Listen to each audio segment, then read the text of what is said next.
mucho. Es el artículo de la doctora Clara Castillo Lara. Se llama Estudio Sociojurídico de las sentencias de la Corte Interamericana de los Derechos Humanos. En este trabajo se analizan los casos Radilla Pacheco, Fernández Ortega, Rosendo Cantú, Montiel Flores y Cabrera García contra México.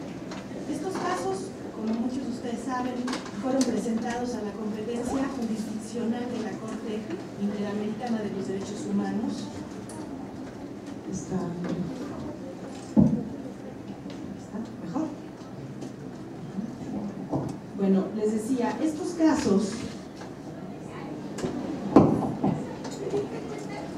fueron presentados a la competencia jurisdiccional de la Corte Interamericana de los Derechos Humanos, la cual encontró al Estado mexicano responsable de las violaciones a los derechos humanos de las personas involucradas y emitió sentencias respectivas en este sentido. La doctora Castillo, antes de exponer los resultados de este estudio que ella hace sobre estos casos, inicia explicándonos el tipo de estudio que ha realizado. Nos dice primeramente que es un planteamiento sociojurídico de los derechos humanos, es decir, aquel que circunscribe al derecho como límite al poder y por consiguiente solo es esgrimible ante los poderes, las autoridades y los funcionarios, y no así entre las relaciones de particulares. Luego, a manera de conformar el marco teórico de su estudio, la autora explica diversos conceptos. Por ejemplo, el principio de efectividad, que incluye nuestra Constitución y que permite juzgar la constitucionalidad de los actos de protección de los derechos fundamentales y censurarlos, desde la óptica no tanto de su validez procedimental o sustancial, sino desde la perspectiva de si son actos que garantizan o no en la realidad la garantía integral de los derechos humanos. Porque como dice la maestra, la protección de los derechos fundamentales que debe procurar el Estado no es cualquier tipo de protección, se trata de una protección efectiva, es decir, una protección que garantice que en la práctica los derechos fundamentales sean respetados por todos. Aclara la autora, sin embargo, que la efectividad de la norma no puede comprenderse de igual forma para todas las normas, ya que la efectividad de ciertas normas solo se logra con la aplicación de la fuerza, porque puede haber efectividad en el cumplimiento, pero no así en la aplicación y viceversa. Otro concepto fundamental en su estudio es el concepto de eficacia de las normas, que habrá que diferenciar de efectividad. Y nos queda muy claro cuando nos referimos a la reforma constitucional en materia de derechos humanos de junio del 2011, porque la efectividad formal de los textos jurídicos nacionales, cuyos contenidos ahora, a partir de la reforma, están vinculados con diversos instrumentos internacionales en materia de derechos humanos, hasta ahora no han sido suficientes para garantizar su eficacia. Y aunque mucho se ha avanzado, y no hay duda, con la incorporación constitucional de dichos instrumentos, en la práctica todavía está pendiente probar si realmente son eficaces. Pues sí, así es como, con el desglose de diversos conceptos y principios muy importantes para los estudiantes de Derecho, este trabajo va preparando el terreno conceptual para el estudio de estos casos tan importantes en materia de derechos humanos en nuestro país. Igualmente, la doctora aclara la diferencia entre la perspectiva jurídica y sociológica, que es muy importante entender en un estudio de esta naturaleza.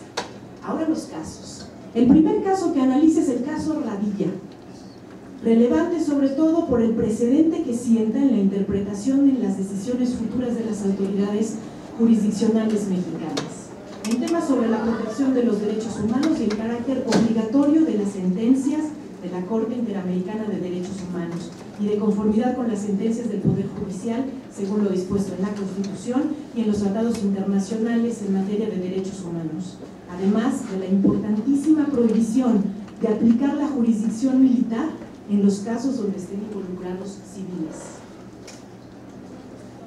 También entre los casos que analiza la doctora está el caso de las mujeres indígenas Inés Fernández Ortega y Valentina Rosendo Cantú. Ambos casos, manifiesta la autora, son de especial interés social en la defensa y protección de la violencia contra las mujeres, especialmente porque se cuenta con protección jurídica especializada en nuestros instrumentos y en los instrumentos internacionales que el gobierno mexicano ha firmado, y porque la violación sexual cometida en su contra fue realizada por los miembros de las Fuerzas Armadas. De esta forma, la doctora Clara Castillo va exponiendo cada uno de esos casos cuyas resoluciones dan muestra de una real y eficaz administración de la justicia a nivel regional, que tristemente contrasta con la realidad de nuestro país, donde se siguen registrando las formas más inauditas de violencia por parte de los miembros de las Fuerzas Armadas, y no solo ellos. El caso de los 43 desaparecidos de la Normal de Ayotzinapa es otro ejemplo de ello, y nos refiere la autora, desde su perspectiva, que aún no existe una investigación seria y efectiva por parte de las autoridades mexicanas, lo que ha llevado otra vez a los familiares a acudir a instancias internacionales para solicitar su intervención, para efectuar la investigación respecto de los hechos y encontrar a los responsables. Un artículo que les recomiendo mucho, van a aprender mucho de él. Y ya que estamos hablando ya de Ayotzinapa, en este número de alegatos, como ya bien dijo el profesor Gilberto, hay otro artículo que se titula Ayotzinapa, un eslabón histórico en el Memorial de Agravios contra la Humanidad. Nos faltan 43. Del doctor Carlos Humberto Durán Alcántara, profesor del Departamento de Derecho de la UAM Azcapotzalco, y la maestra Marcela Suárez Escobar, maestra del Departamento de Humanidades y también jefa del Departamento de Humanidades. Es una colaboración interdepartamental y por tanto interdisciplinaria que enriquece sin duda el análisis de este terrible problema. En este trabajo se analizan los acontecimientos de septiembre de 2014, ojalá, en el que fueron desaparecidos 43 estudiantes de la Normal Rural Rafael Isidro Burgos de Ayotzinapa, municipio de Tixla, en el estado de México. Los mismos autores describen su artículo como un estudio desde los márgenes de nuestra condición humana, en un contexto evidentemente desnaturalizado y asimétrico, ese contexto que denominamos neoliberalismo. Evangelina Caravaca, profesora e investigadora del área de antropología social en la Flaxo Argentina, nos presenta en este número su artículo. Su título es Violencia colectiva y dilemas sociales, un estudio sociológico en la Argentina reciente.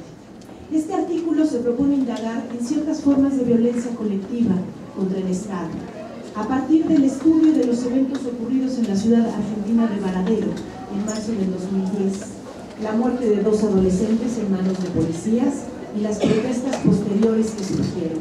Es un abordaje de tipo cualitativo, nos dice la autora, con el uso de herramientas etnográficas y de observación participante, en el que se analizan las formas en que los diversos actores sociales conciben y que por lo tanto construyen las nociones de violencia y de justicia. Otro artículo del que me gustaría hablar es Nuestra América en la Encrucijada, de Armando Batra. Él es doctor en filosofía, es profesor investigador del Departamento de Relaciones Sociales de la Universidad Autónoma de Xochimilco, y en su artículo trata de resolver una cuestión. ¿Cuáles son los desafíos políticos y económicos que plantea el contexto de América Latina? Es una pregunta que, declara nuestro autor, no admite esperar a que los acontecimientos se asienten, y la perspectiva que da el tiempo facilite una reflexión sociológica y académica, sino que habrá que correr el riesgo, como ustedes, de hacer apuestas, de reflexionar desde los hechos de la inmediatez, desde los acontecimientos que leemos día a día en el periódico y en las redes sociales, esos que son temas centrales en las charlas informales. Por ello, dice nuestro autor, su artículo es una aproximación política sin duda, pero no por ello deja de ser académica, para entender los retos prospectivos de la lucha política contemporánea en nuestra América Latina. Y también tenemos, aparte de esta sección de la que yo les hablé, que es la sección de investigación, una sección que se llama reseñas y comentarios. En este número se nos presentan 2 comentarios muy interesantes. La reflexión sobre el México de hoy, de Enrique González Rojo. Y es interesante porque el autor nos dice, ¿a qué le podemos llamar el México de hoy? ¿Al México de la desigualdad? ¿Al México de los ultrajes? ¿Al México del narcotráfico? Y en este contexto el autor hace una reflexión sobre los movimientos antigubernamentales reflexión sobre el contexto en el que estamos y la coyuntura electoral. Un trabajo muy interesante. Otro comentario es Día Internacional de la Mar de Tierra, de Marcos Dominic Ruiz, embajador del Estado Plurinacional de Bolivia en México. Él hace referencia a una fecha reconocida internacionalmente desde 2009 por la Asamblea General de la ONU, a partir de las acciones del pueblo y del gobierno de Bolivia. Como pueden ver, artículos interesantísimos, los derechos humanos, la reflexión sobre los derechos humanos, la reflexión sobre la situación no solo de México, sino de América Latina, de nosotros, los que somos denominados como países de la periferia de nuestras vidas. Entonces, se los dejo ahí, los invito a leerlos, ¿no? Por mi parte es todo y les agradezco mucho.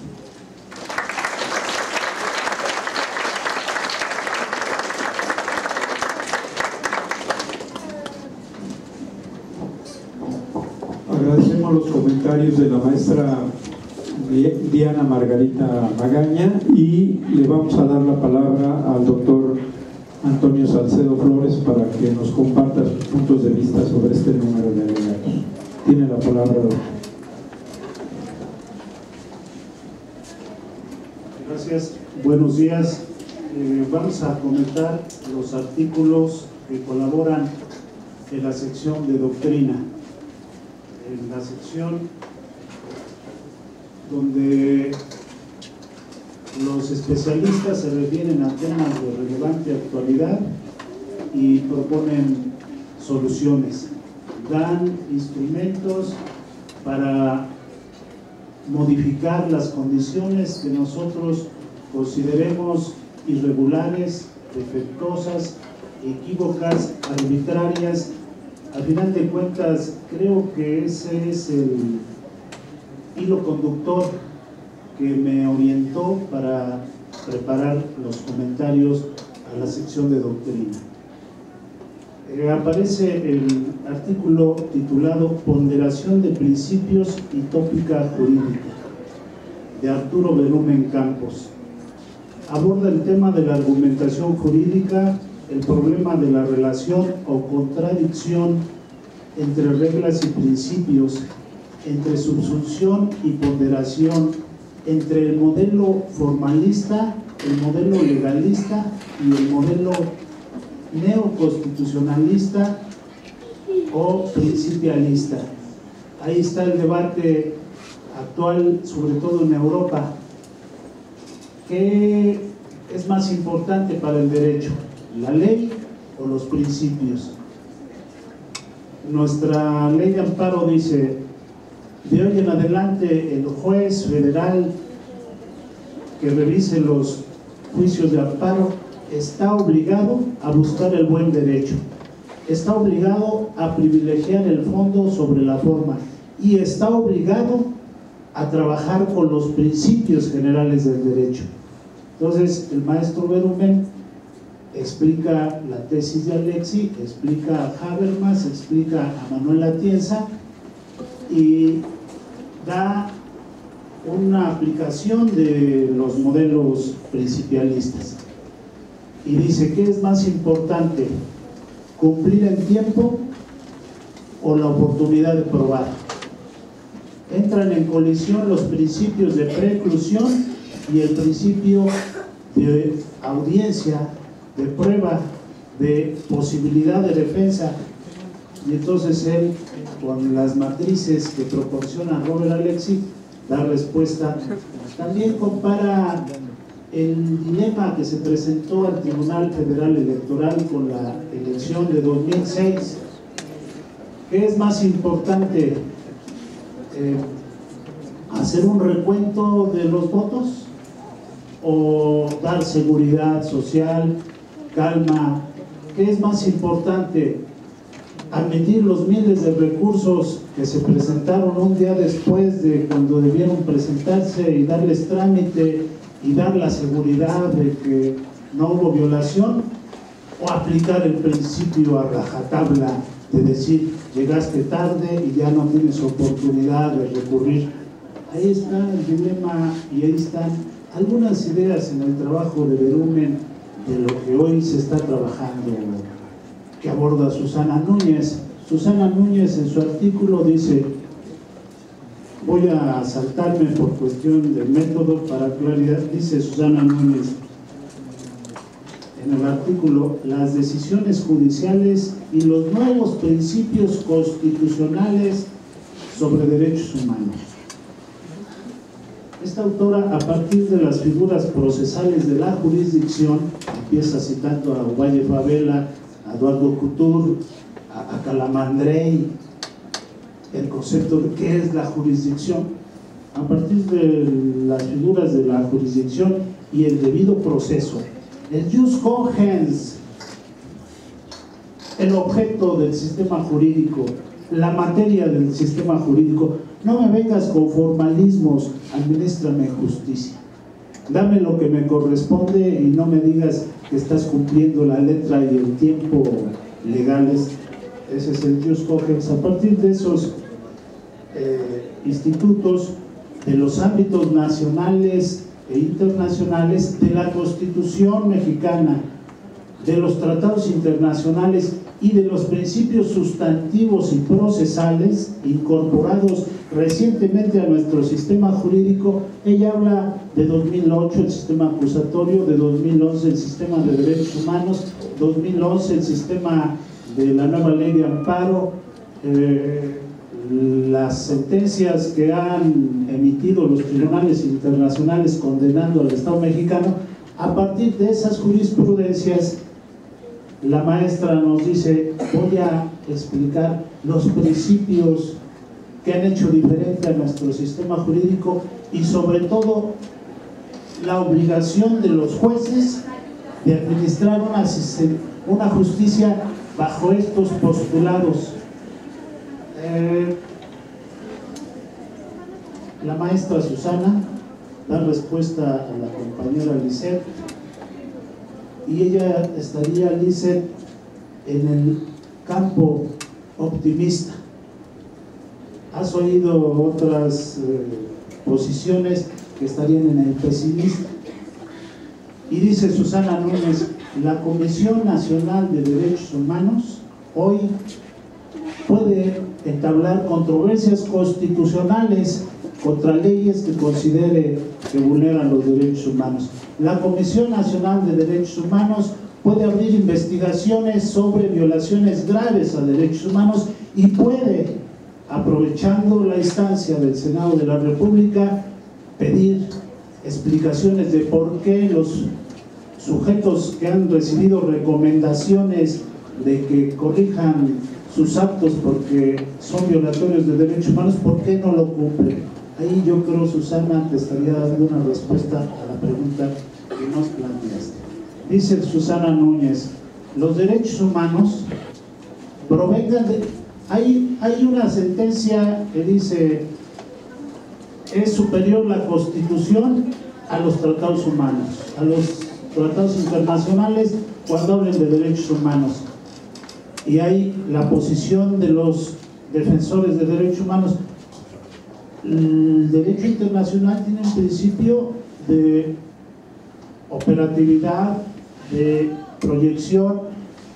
No se puede ir para atrás. Todo lo que vaya en favor de los derechos humanos es lo que impera por aquel principio del pro homine. Nuestra Corte consideró que está la Constitución por encima de los tratados. Esta otra posición considera los tratados superiores. Y dice Susana Núñez, respondiéndoles a ambos, los derechos humanos provengan de la Constitución o de las convenciones internacionales, son el parámetro para determinar la validez y eficacia del sistema jurídico. Es decir, los actos se van a comparar con los derechos humanos, y si el acto ataca los derechos humanos, ese acto es antijurídico. Es decir, pone por encima de la ley a la persona, pone por encima del sistema jurídico al objeto, a la materia, a la preocupación del sistema jurídico, que es la persona. Y hoy la Constitución aborda y asume los principios que desde siempre han estado en el derecho.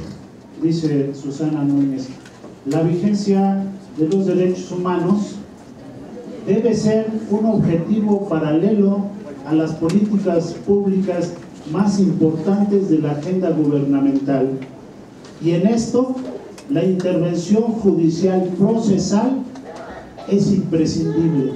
Lo que hemos